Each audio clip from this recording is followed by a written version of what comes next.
இனிய காலை வணக்கம் உறவுகளே. நான் தாங்க பாரதி பேசுகிறேன். நம்மளுக்கு ஒரு குட்டி கதை சொல்லுவேன். லாஸ்ட்டாக இருக்காங்க, அதில் ஒரு கருத்து இருக்குது. ஒரு காட்டில் ஒரு கழுதை வாழ்ந்து வந்துச்சு. அது நல்லா கொழுன்னு இருந்ததுதான்.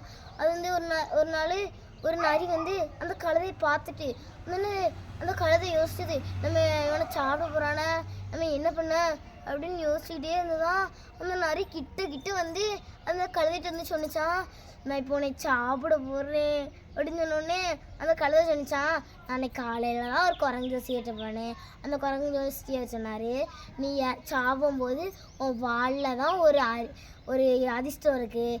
அவங்க வந்து யார் உன் வாழை பார்க்காங்களோ அவங்க லாஸ்ட் வர சாவாமல் இருப்பாங்க அப்படின்னு சொன்னிச்சான்.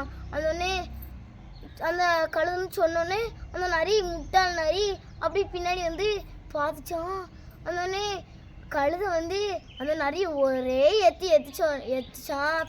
பின்னாடி கல்லாரும் அது பலன் இருக்கோடனே ஒரே ஏற்றினோடனே தப்பிச்சோம் பொழைச்சோன்னு அந்த நரி ஓடியே போயிட்டான். அதனால நம்ம எப்போவுமே அறிவோடு செயல்படணும். பாய், நம்ம நாளைக்கு சந்திக்கலாம்.